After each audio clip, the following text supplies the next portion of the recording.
Welcome friends, this is Dr. Jaitly, your cardiologist from New York. I have an interesting video, a new subject today to talk to you about. Well, welcome again to Muni Health First, which is your first site to really enhance your medical education. And of course, your patient education as well, because we're addressing medical fraternity as well as to the general masses to improve the clinical outcomes, which have been clearly shown that if you combine the two together, you get better clinical outcomes in whatsoever conditions that you're dealing with. So today we like to see what is the impact on cardiovascular conditions from certain drugs that we normally prescribe for migraine. Migraine is a very, very common entity. Unfortunately, it's a bad headache, and it exists from the age of 20 onwards to the age of 80, and predominantly in the younger to middle age group. So, obviously no age group is really free from migraines, and as long as one can diagnose and quickly prescribe certain drugs. So within the scope of this quick video, where we're not going to be discussing much about migraine, but we'll be discussing about certain medications that normally you prescribe for migraine, which could be contraindicated in a setting of a cardiac condition. Now, cardiac conditions which we normally consider are very important are coronary artery disease. Remember, coronary artery disease can manifest as ischemia. We know that, okay? We know that it also manifests as an infarct. So if somebody has an abnormal EKG, obviously there are certain groups of drugs which will be a no-no, and we'll just talk about that in a second. Patients can present with unstable angina. Patients can present with angina per se.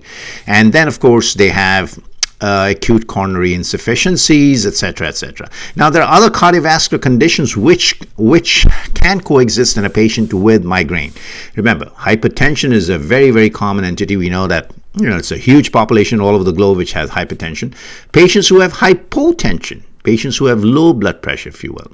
Okay, patients who have Raynauds Phenomenon. Now, you can look up Raynauds Phenomenon under another video of mine, but Raynauds Phenomenon is basically it's a scenario where, in response to either pain, tactile, or temperature stimuli, where the arteries and specifically the smaller venules and arterioles, they can react to and cause profound vasodilatation and then a vasoconstriction. So you can have a pallor as well as a rubor phenomenon, and they can be very, very painful. So the Raynauds phenomenon.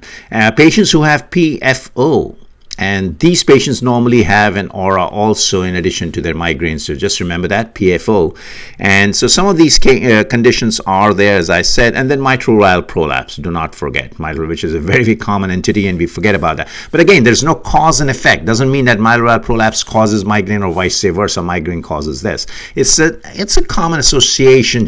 We have just commonly noted that. Now, is there a genetic predisposition? We don't know yet. But there might be, and we may be able to infer that in the next several years once you get that information.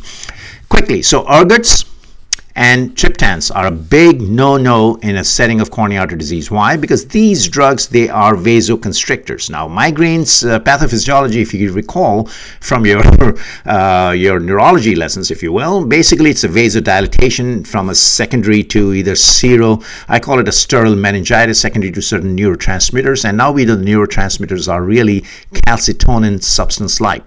And there is a calcitonin gene which is responsible for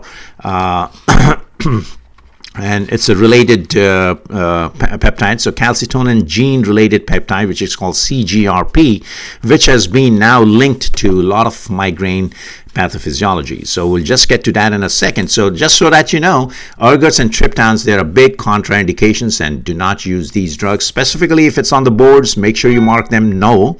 And other drugs and other alternatives, which we'll talk about, are just right here.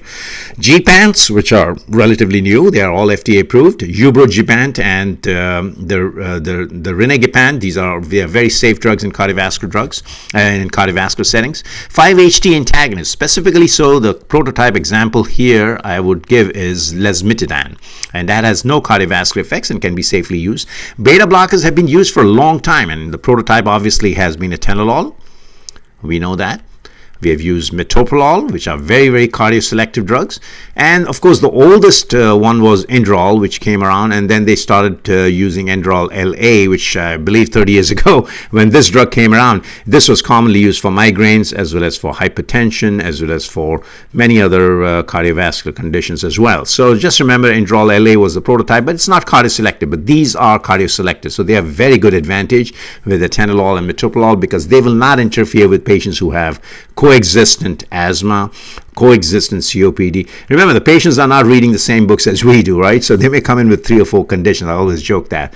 So I suggest, because we in medicine, we like to read one chapter at a time, but the fact is that patients are coming with multiple conditions. So that's the sense. So asthma and COPD can coexist in patients who have migraine and in patients who have cardiovascular conditions also. So what do you use? You use a beta blockage, which is very, very cardioselective, and that's atenolol and metoprolol. Now, ARBs, the prototype here is candesartan, just so that you know, this has been a wonder drug, in fact, both for hypertension and for migraines as well. So it's also good for migraines as well. So this is a wonderful drug, and you can use it for heart failure as well, because it's an ARB and it has a great potential to improve the LV function. So remember, candesartan is a great drug that could be used. Now, obviously, some of these drugs are contraindicated in pregnancy, so that's another variable that I'm throwing in. So in pregnancy, the only one that you can use which has been approved is sumatriptan. Why? Because this is one drug, again, minus the coexistence of coronary artery disease. Sumatriptan can be used in pregnancy. Why? Because it is hydrophilic.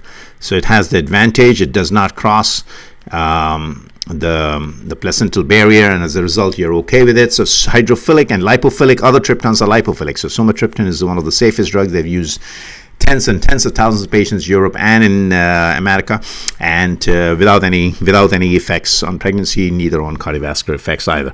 Okay, now we are looking at, so these are some of the agents we have used. Now there are certain devices. There are devices which are very, very commonly used, and they have been just FDA approved, by the way. All 3 of them have been approved by FDA, and they've been in effect being used in the UK for a longer time. And of course, one of them is I call it TSNS, which is transcutaneous suborbital neurostimulator. Long name, but it's applied to the forehead, and again, in the presence of cardiovascular conditions like we just talked about, these cardiovascular conditions, you can advise this device. They could be rented out. You don't have to buy, and the patients can actually rent it out. So this is another option that the physicians should keep in mind. Another one is a single pulse transcranial magnetic stimulator, if you will, STMS. Long names, but just remember that. Just be mindful. These are the 3 devices that we're talking about.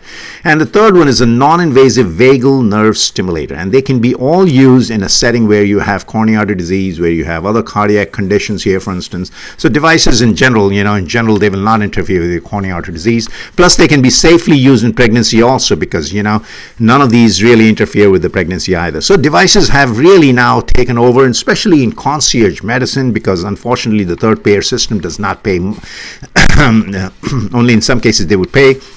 So just remember that if patients can afford, they can have these devices rented out on a monthly basis. And so once again, transcutaneous supraorbital neurostimulator, and then single pulse transcranial magnetic stimulator, and then you have a non-invasive vagal nerve stimulator. And these are the 3 devices that. Now, very importantly, I wanted to mention about what is CGRP, monoclonal antibodies. And these monoclonal antibodies, they're of 2 types. Remember that. One is derived from the murine, which is the mice, and that's 90% human in general. And these are called ZUMABs, if you will. They will be, nomenclature is ZUMABs, and the others are NUMABs. The NUMABs are 100% humans, so most people like to prefer this, but ZUMABs are also around, if you will. So any of these anti-CGRP monoclonal antibodies, they have a bigger role, and they do not seem to have any cardiovascular effects so far seen in these agents. Okay, so in a nutshell, migraine drugs certainly impact on cardiovascular conditions, chiefly the ergot and triptans, but there are alternatives where people can use, specifically the beta blockers in a setting where you have cardioselective beta blockers like atenolol and metoprolol. ARBs like specifically candesartan, which can be used in these settings like hypertension and heart failure in the setting of a migraine. And then the anti-CGRP antibodies and the devices we just talked about. But remember that, be mindful, in pregnancy you can only use sumatriptan, which has the longest track record with safest record, I should say, because it's being hydrophilic. Okay, and there are coexisting conditions that exist with migraine, chiefly hypertension, hypotension, Raynauds phenomenon, PFO, which is accompanied with an aura, and the mitral prolapse. But again, they are not the cause and effects. Just remember, be mindful. They are just coexisting with migraines. All right. Hope you enjoyed this section of my video, and stay tuned with Muni Meter Health all the time, and bring your friends, your colleagues, your mentors, and discuss it out with your colleagues and cardiovascular community, as well as the medical fraternity, and say, look, Muni Meter Health, per video we discuss very encapsulated way a short video vignette about conditions that can impact our cardiovascular systems. And of course, improving the knowledge is one of the ways that we like to see the clinical outcomes can be improved, because then because you're wiser when you sit down with the patient, with the physician, and discuss your options and understand the medications.